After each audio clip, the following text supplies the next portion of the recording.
Bees, I'm Marie from Humblebee and Me, and today we are making a pretty green silken aloe body wash. So I found this idea when I was digging through an old notebook of mine. This notebook is packed full of ideas for DIY projects, and I think I started it back in about 2014. Some of the ideas are better than others, some of them are downright awful, but when I flipped past this silken aloe body wash, I couldn't believe that I hadn't actually made a silken aloe body wash, and so here we are. The silk part of this body wash comes from two ingredients. I've included some hydrolyzed silk, but I've also used some foaming silk, which is a surfactant made with silk. If you don't have it, I've supplied some substitution suggestions on the blog, so make sure you're reading that. It's linked in the description box below. Complementing that anionic foaming silk surfactant, we have some decyl glucoside, which is non-ionic, and I have been loving it lately for its really dense, rich lather, and then some amphoteric Cocamidopropyl Betaine, which helps make the overall blend milder and boosts flash foam. The aloe part comes from some aloe vera juice, which is in the more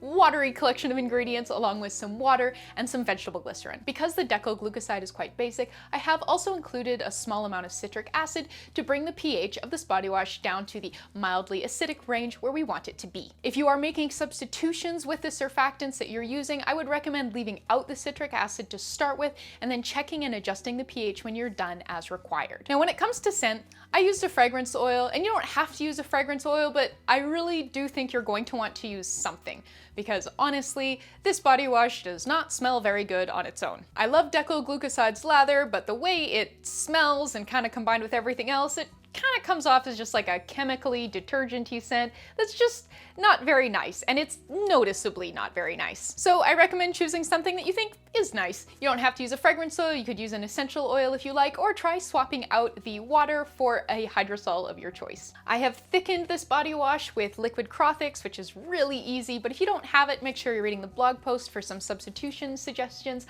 I made sure to cover that there because I know not everybody can get liquid Crothix. I think that's enough preamble. Again, please read the blog post, but let's go make this gorgeous body wash. We're going to begin with our vegetable glycerin and our surfactants and our colorant in a beaker. So you'll need 15 grams vegetable glycerin, 20 grams foaming silk, and if you need substitutions, make sure you're reading the blog post linked in the description box below, 15 grams decyl glucoside, and 15 grams Cocamidopropyl Betaine. Now, to measure out the dye, since we need so little of it, I'm going to just do a little bit of a dip with a glass stirring rod. But I'm going to put gloves on first because this stuff is very potent and will dye your fingers green for a day or two. Just going to open up the little envelope here. This dye is acid green. It's from Aloe and it was a gift. Going to grab our little glass stirring rod here, kind of dip that in so there's just the tiniest amount on the rod. We'll pop that in there and we'll use that to stir as we go. And as we work, it will dissolve and our body wash will turn a lovely green color. For our next grouping of ingredients, we're going to need 0.3 grams citric acid. We'll need 0.2 grams hydrolyzed silk. I'm going to give this a bit of a stir now before we start incorporating a bunch of water. We can stir it a lot more enthusiastically when there isn't a bunch of water in here because you can see, I'm giving this a pretty good agitation and we're not really working up any bubbles, but once there's water in there, bubbles start to become a thing. And then for our watery ingredients, we'll need 10.49 grams distilled water and 20 grams aloe vera juice. Give that a bit of a gentle stir. And to thicken, we're going to use liquid Crothix, and this is 3.5 grams. If you're looking for alternatives, please make sure you're reading the blog post linked in the description box below. You should notice the body wash starting to thicken quite noticeably once you add the Crothix. Now it's time to add our last two ingredients. So I have a precision scale here. For information on this one, make sure you're checking out the precision scale entry in the Humblebee and Me encyclopedia. So our last two ingredients are our fragrance and our preservative. So our preservative is liquid Germall Plus, and you'll need 0.3 grams of that. And then for fragrance, I've chosen one called Salty Sea Air, which has really nice, juicy, fresh scent that I think works really well with this sort of aloe idea, but you could use really anything that you want. I do recommend putting something in here that smells nice, simply because the surfactant blend doesn't really smell all that great on its own, and if you leave this unscented, it does not smell amazing. If you don't want to use a fragrance, you could use an essential oil, or you could try using a hydrosol as part of the water phase.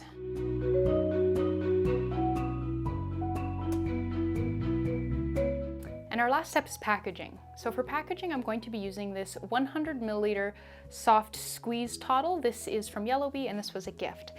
And so it's a tottle because it's a cross between a tube and a bottle, so you can fill it like a bottle. You can see a nice wide mouthed opening there, but you dispense like a tube. So in order to fill this, I'm going to prop it up in a beaker and off we go. Pop our fragrance bottle in there to hold it upright.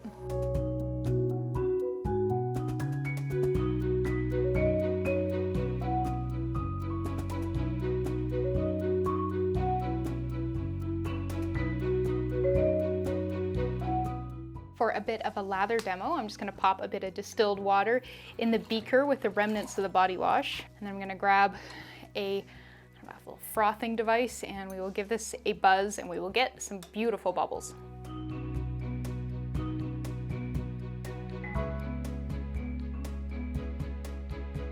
So you can see we've got quite a thick raft of lather down here. Very tiny little dense, lovely bubbles, and smells ever so softly of our fragrance. Yeah, just a really, really lovely body wash. For a label, I'm going to use one of these custom printed stickers I had made up.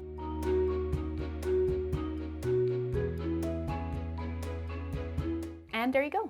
So we just made a really fun silk and aloe body wash. Thank you so much for watching. Please subscribe and please make sure you're reading the full partner blog post linked in the description box below to understand more about the formulation decisions I've made, where to buy ingredients, information on substitutions, scaling, shelf life, and a whole lot more. So thank you so much, and I'll see you next time.